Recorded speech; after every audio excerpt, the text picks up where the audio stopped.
बिस्मिल्लाहिर्रहमानिर्रहीम। अस्सलाम वालेकुम दोस्तों, hope you are doing well. आज इंग्लिश ग्रामर कोर्स का लेसन 2 है और लेसन 2 में हम प्रेजेंट सिंपल टेंस को पढ़ेंगे। प्रेजेंट सिंपल टेंस को प्रेजेंट इंडेफिनिट टेंस भी कहा जाता है। उर्दू में इसको फ़ैल हाल मुतल्लिक कहते हैं और सिंधी में ज़मान हाल सादो कहते हैं। कोई भी जब एक्शन प्रेजेंट टाइम में होता है तो उसको हम प्रेजेंट सिंपल टेंस में बयान करते हैं। A verb which is used to express an action in present time.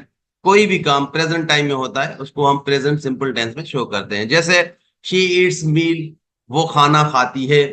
हुआ मानी खाए थी। आई राइट अ लेटर, मैं एक खत लिखता हूं। माँ एक खत लिखा तो। ये प्रेजेंट सिंपल टेंस के सेंटेंसेस हैं जहां पर कोई एक्शन, कोई काम जो है प्रेजेंट टाइम में होता है। रिपीटेड एक्शंस और इवेंट्स को जब हम लिखते हैं या बात करते हैं वो प्रेजेंट सिंपल टेंस में बात करते हैं। फॉर एग्जांपल जैसे he plays tennis with his friends every Saturday, ये रिपीटेड काम है जिसको हमने प्रेजेंट सिंपल टेंस में लिखा। वो हर हफ्ते को अपने दोस्त के साथ टेबल टेनिस खेलता है। Every time Ali loses the game ही, जब भी अली गेम हारता है वो रोता है। तो ये रिपीटेड एक्शन से जो हमने प्रेजेंट सिंपल टेंस में बयान किए। हैबिट्स को भी हम प्रेजेंट सिंपल टेंस में बयान करते हैं। जैसे on Sundays they watch TV all the day, इतवार को वो सारा दिन टीवी देखते हैं।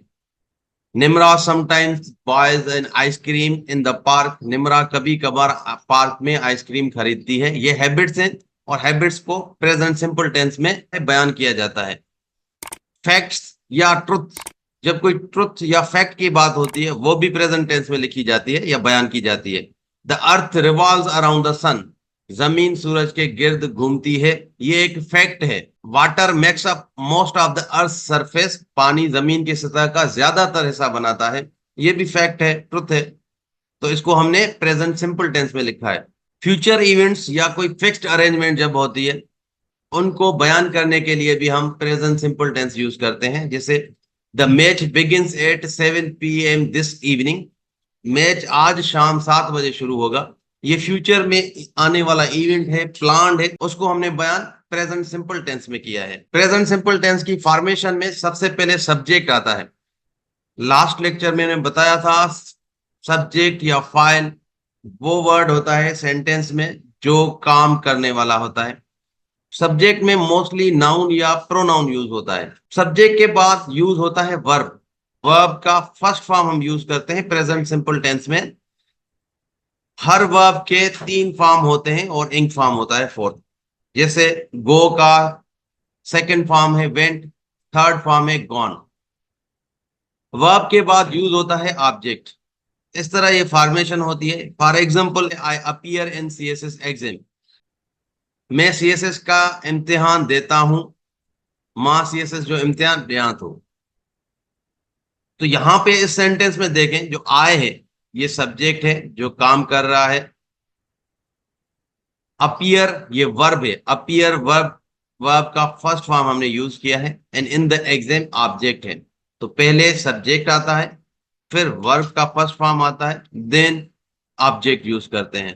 प्रेजेंट सिंपल टेंस में जब सब्जेक्ट ही शी इट हो या कोई एक नाम सिंगल नेम हो तो हम वर्ब के एंड में एस या ई एस लगाते हैं। वर्ब के एंड में। For example he go to school, he she it या कोई एक नाम होगा, सिंगल नाम होगा, तो उसके साथ वर्ब के एंड में एस या ई एस देना है। सब्जेक्ट में क्या है, ही है, तो ही के साथ वर्ब को एस या ई एस देना है। यहां पर वर्ब गो है तो गो को एस या ई एस लगाना था। यहाँ पे ई एस नहीं लगा हुआ तो ये सेंटेंस गलत हो जाएगा, इनकरेक्ट हो जाएगा। सही ये होगा ही गोज टू स्कूल, यहाँ पे गो को ई एस दिया है हमने, ये करेक्ट हो जाएगा सब्जेक्ट में। तो जब भी सब्जेक्ट में शी यूज होगा वर्ब को हम एस या ई एस देंगे। यहाँ पे प्ले है, एस या ई एस वर्ब को नहीं दिया गया, करेक्ट नहीं होगा, इनकरेक्ट होगा ये। इसका सही इस तरह होगा शी प्लेज, यहाँ पे प्ले को एस दिया है, प्लेज गेम, ये करेक्ट हो जाएगा। प्रेजेंट सिंपल टेंस में जब ही शी इट या कोई एक नाम होता है तो वर्ब को एस ई एस देना होता है, जरूरी है। अली वॉच गेम, यहाँ पे एक नाम है। एक नाम जब यूज होता है उस टाइम भी वर्ब को एस या ईएस देना पड़ता है। तो यहाँ पे वॉच वर्ब है और वर्ब को एस या ईएस नहीं लगा हुआ, ये इनकरेक्ट हो जाएगा। अली वॉचेस टीवी, ये करेक्ट सेंटेंस है। यहाँ पे वर्ब के साथ ईएस दिया गया है। वर्ब का एंड वाला letter O, C H, S H, S, X या जेड होगा वर्ब के एंड में, उस टाइम हम ई एस यूज करेंगे। फर्स्ट सेंटेंस में जो वर्ब है, गो के एंड में लेटर ओ लगा हुआ है, ओ के साथ हमें ई एस लगाना है। ये जितने भी लेटर्स हैं एंड में इनके ई एस लगता है, ओ के साथ ई एस लगना चाहिए। यहाँ पे वाई है, वाई के साथ एस लगाया। सी एच है, सी एच के साथ यहाँ पे देखें ई एस लगाना है, यहाँ पे सी एच के साथ ई एस लगा है। तो वर्ब के एंड में O, C H, S H, S, X या जेड होगा तो ई एस लगाएंगे। उसके अलावा दूसरे केसेस में सिर्फ एस लगाना है। अगर जुमले के एंड में आई, वी, यू, दे या प्लूरल नाउन होगा, उस टाइम पे हमें एस या ई एस वर्ब में नहीं लगाना। प्लूरल नाउन का मतलब है एक से ज्यादा नाउन हो सब्जेक्ट में। वी गोज टू स्कूल, जब वी सब्जेक्ट में होता है हम उसके साथ वर्ब को एस या ई एस नहीं लगाते, ये सेंटेंस गलत है। वी गो टू स्कूल, यहाँ पे वर्ब को एस या ई एस नहीं लगा हुआ, ये करेक्ट हो जाएगा।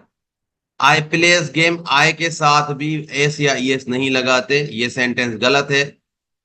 आई प्ले गेम, ये सही हो जाएगा। अली एंड असद दो नाउन है और यहाँ पे वर्ब के साथ ई एस लगा है, ये गलत है sentence.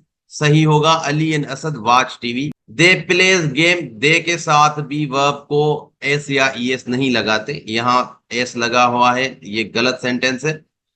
They play game correct हो जाएगा।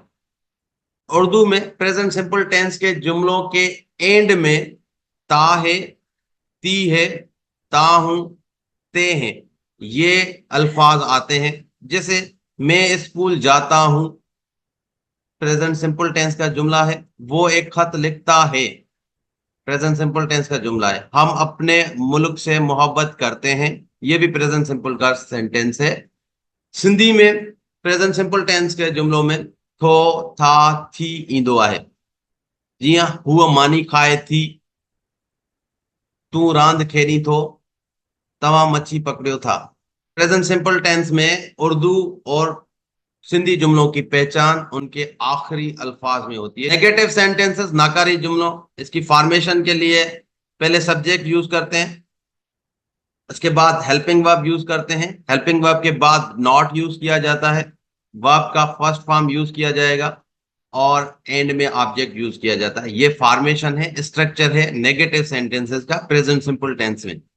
हेल्पिंग वर्ब जो प्रेजेंट सिंपल टेंस के हैं डू और डज है, डू या डज यूज होते हैं प्रेजेंट सिंपल में एज अ हेल्पिंग वर्ब, ये मेन वर्ब को हेल्प करते हैं। For example, I do not appear in C S S exam, मां सी एस एस जो इम्तिहान न दिया तो, या मैं सी एस एस का इम्तिहान नहीं देता हूं। इस सेंटेंस में आई सब्जेक्ट है, डू ये हेल्पिंग वर्ब है, हेल्पिंग वर्ब के बाद हमने नॉट लगाया, उसके बाद अपियर वर्ब है एंड इन द एग्जाम ये ऑब्जेक्ट है। नेगेटिव सेंटेंसेस में पहले सब्जेक्ट, उसके बाद हेल्पिंग वर्ब, उसके बाद नॉट लगाते हैं, फिर वर्ब का पहला फॉर्म एंड ऑब्जेक्ट लगाया जाता है। डज तब यूज किया जाता है जब सब्जेक्ट में ही, शी, इट या सिंगल नेम होगा, तब डज यूज होता है एज अ हेल्पिंग वर्ब।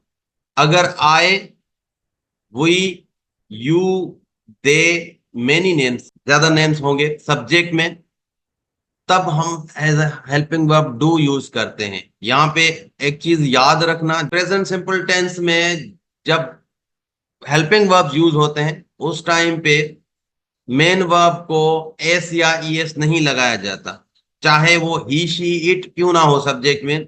अगर हेल्पिंग वर्ब यूज होता है उस टाइम पे एस या ई एस नहीं लगाते। नेगेटिव और इंट्रोगेटिव सेंटेंसेस हम प्रेजेंट सिंपल टेंस में बनाएंगे, उस टाइम पे मेन वर्ब को एस या ईएस नहीं लगाते। He does not watch television, यहाँ पे सब्जेक्ट ही यूज हो रहा है और ही के साथ डज लगाते हैं एज अ हेल्पिंग वर्ब। और यहाँ पे मेन मेन वर्ब को देखें, यहाँ पे एस या ईएस नहीं दिया गया, हालांकि सब्जेक्ट में ही यूज हो रहा है। तो अफर्मेटिव सेंटेंसेस में हमने देखा कि ही जब यूज होगा सब्जेक्ट को एस या ईएस देते हैं, बट नेगेटिव और इंट्रोगेटिव जब हेल्पिंग वर्ब यूज होगा प्रेजेंट सिंपल टेंस में, उस टाइम पे मेन वर्ब को एस या ईएस नहीं देना है, चाहे सब्जेक्ट में ही शी इट या कोई सिंगल नेम क्यों ना हो। इन सेंटेंसेस में he she does not go to school, यहाँ पे शी सब्जेक्ट है और डज यूज कर रहे हैं हम, एंड वर्ब का फर्स्ट फॉर्म यूज हो रहा है, एस या ईएस नहीं दिया गया। Ali does not play game, यहाँ पे सिंगल नेम है, सिंगल नेम के साथ डज यूज होगा और मेन वर्ब को एस या ईएस नहीं लगाया गया। यहाँ पे देखें, आई सब्जेक्ट है, आई के साथ हेल्पिंग वर्ब डू यूज होगा। वी सब्जेक्ट है, वी के साथ हेल्पिंग वर्ब डू यूज होगा। I do not watch television, we do not go to school. Ali and Danish do not play game, यहाँ पे दो नेम्स हैं इसलिए डू यूज हुआ। यहाँ पे सब्जेक्ट दे है और दे के साथ हेल्पिंग वर्ब डू यूज होता है। इंट्रोगेटिव सेंटेंसेस की फॉर्मेशन इस तरह बनती है, पहले हेल्पिंग वर्ब यूज होगा, उसके बाद सब्जेक्ट यूज होता है, वर्ब का फर्स्ट फॉर्म यूज होगा, उसके बाद ऑब्जेक्ट यूज होता है। ऑब्जेक्ट के साथ क्वेश्चन मार्क देना जरूरी है। Do I appear in the CSS exam, क्या मैं सीएसएस एग्जाम का इम्तिहान देता हूं, छा मां सीएसएस जो इम्तिहान दिया थो। डू हेल्पिंग वर्ब है, उसके बाद सब्जेक्ट आता है आई, उसके बाद वर्ब आता है, वर्ब का फर्स्ट फॉर्म यूज होगा, एंड लास्ट में ऑब्जेक्ट यूज होता है क्वेश्चन मार्क के साथ। इंट्रोगेटिव सेंटेंसेस में भी ही शी इट और सिंगल नेम के साथ डज यूज होता है, आई वी यू दे और मेनी नेम्स के साथ do as helping verb use होता है। Does he watch television, does she go to school, does Ali play game. I we you they in many name के साथ do as a helping verb use होता है, do I watch television, do we go to school, do Ali and Danish play game, do they go to school. इस तरह ये interrogative sentences बनते हैं present simple tense में। ये 5 सेंटेंसेस हैं प्रेजेंट सिंपल टेंस के, इनको यूज करना है वर्ब का सही फॉर्म और कमेंट्स में बताना है। नेक्स्ट प्रैक्टिस ये है कि सेंटेंसेस दिए गए हैं इनको करेक्ट करना है और हमें कमेंट्स में बताना है। हमने क्विज भी बनाया है इस लेक्चर पे, क्विज का लिंक डिस्क्रिप्शन में मिल जाएगा। अगर आपने हमारा channel smart study with Danish Ali subscribe नहीं किया, आपसे गुजारिश है सब्सक्राइब करें, अपने फ्रेंड्स तक भी जरूर शेयर करें। इंशाल्लाह मिलते हैं नेक्स्ट वीडियो में, तब तक अल्लाह हाफिज।